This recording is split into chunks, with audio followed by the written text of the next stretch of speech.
హర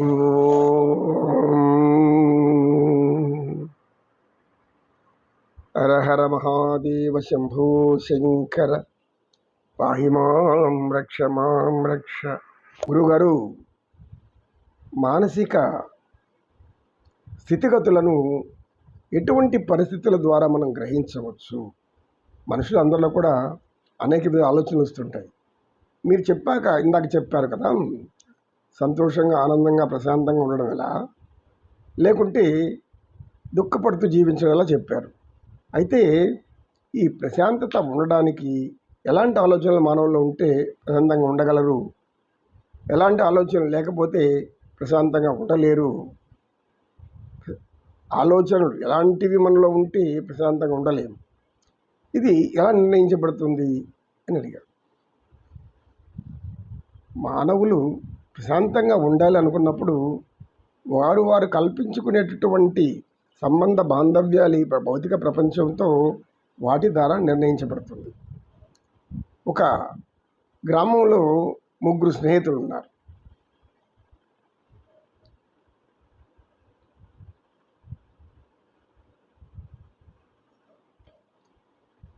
ఒక అతను సింగన్న, ఇంకొక వ్యక్తి రంగన్న, 3వ వ్యక్తి మల్లన్న. వీరు 3 కూడా ఆ గ్రామంలో ఉండేవాళ్ళే, గ్రామస్తులే. ఆ పక్కన కొద్ది దూరంలో ఒక మహానగరం ఉంది. ఆ నగరం నుంచి ప్రతిరోజు విమానాలు పడిపోతూ ఉంటాయి ఆకాశంలో. ఈ 3 కూడా ఒకరోజు అలా పొలం మీద గట్టిగా మాట్లాడుకుంటూ పోతున్నారు. వాళ్ళ తల మీదుగా ఒక విమానం ఎగురుతూ పోతుంది. అది చాలా ఎత్తులో ఉంది. అయితే పక్కన విమానాశ్రయం కాబట్టి కొంచెం బాగా స్పష్టంగా కనబడుతుంది, పెద్దది కనబడుతుంది. అందులో సింగన్న అనే వ్యక్తి ఏమన్నాడంటే, అరే, ఈ విమానం చూడు ఎంత ఎత్తులో ఎగురుతుంది, ఇది నేల మీద దిగాలంటే సమయం తీసుకుంటుంది. ఇప్పుడు అది గాలిలో ఉంది. గాలిలో ఉండేది ఉన్నటువంటి కింద పడితే ఎలా ఉంటుంది, అందులో ఉండేవాళ్ళు ఏమవుతారు అని అన్నాడు. రెండో వాడు, ఒరే ఆ యొక్క రంగన్న, ఈ ఆకాశంలో ఎగిరే విమానాన్ని మన నెత్తిన పడవు. అది అంటే మొదటి వాడు ఏం భయపడ్డాడు, అక్కడ అంత ఎగురుతున్నట్టు విమానాలు ఒక్కసారిగా మన మీద పడితే మనమేమవుతాం, దాంట్లో ఉండేవాళ్ళు ఏమవుతారు అని అన్నాడు. రెండో వాడు ఇంత ఆలోచించి, మరి అజ్ఞాని, నేను ఏం విన్నాను, ఈ గాలి ఎగిరేవన్నీ కూడా పొలాల్లోనే పడతాయి, అది పొలంలో పడుతుంది కాబట్టి దాంట్లో ఉండే వాళ్ళే పోతారన్నాడు.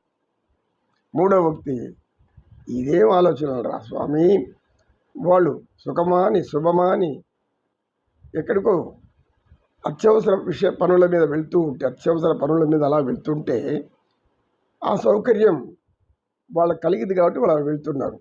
వాళ్ళు నెత్తిన పడాలని ఒకడు, పొలంలో పడిపోవాలని ఒకడు, ఇదేం మాటలు రాన్న అని మళ్ళా అంటున్నాడు. ఏమంటున్నాడు, క్షేమంగా ఇల్లు చేరాలి వాళ్ళంతా కూడా. మనం కూడా ఒకప్పుడు ప్రయాణించాల్సి వస్తే ఇలాంటి ఆలోచనలు ఎవరికన్నా కలిగితే ఏమవుతుంది అన్నాడు మూడోవాడు. అంటే ఇప్పుడు ఈ 3లో ఎవడు మానసిక స్థిమితం కలిగిన వాడు, ఎవరు మానసిక అస్థిరత్వంలో ఉన్నవారు, అంటే మీ సంకుచిత స్వభావం, అదొక మానసిక సమస్య. సంకుచిత స్వభావం అనేది కూడా ఒక మానసిక సమస్య.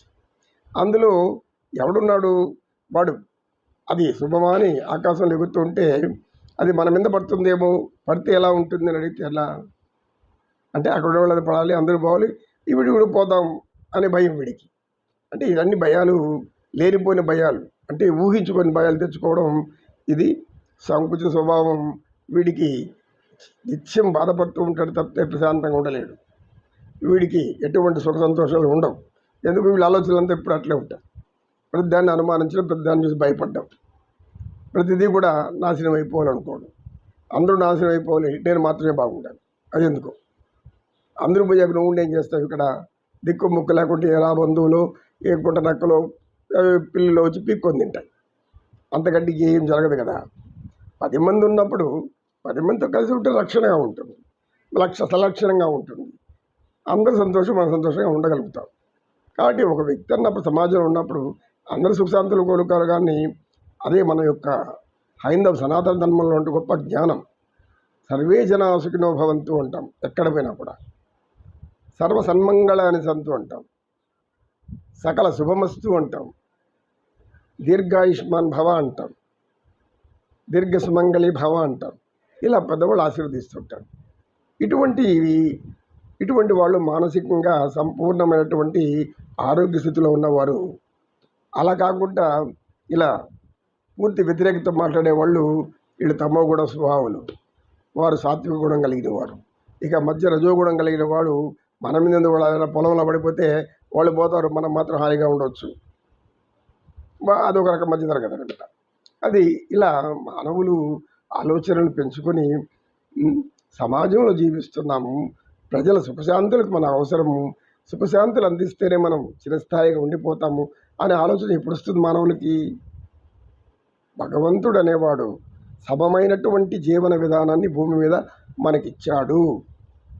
అలాంటి విధానం ఆలోచించుకుంటా, ఆ జీవన విధానాన్ని ఆనందించుకుంటా, మానవ జన్మ ఉన్నతమైనది, ఎన్నో పుణ్యాలు చేస్తే ఈ జన్మ రాదు అని ఆలోచించుకుంటా నిత్యం ఇతరుల మీద ఈర్ష, అసూయ, ద్వేషం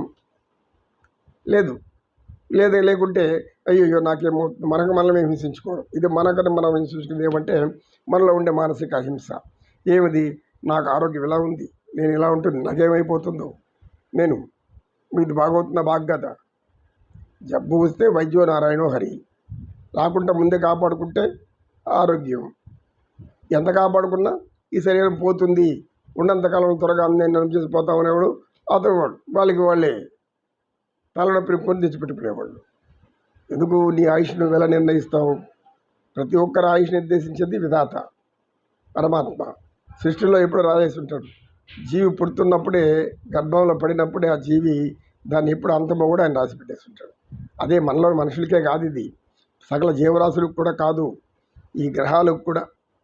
ఏ గ్రహం ఎప్పుడు నశిస్తుంది, ఏ యొక్క సూర్యుడికి ఎంత వయస్సు, అది ఎప్పుడు నశిస్తుంది, అన్నిటికీ ఆయుర్దాయం నిర్ణయం చేసి ఉంటాడు భగవంతుడు.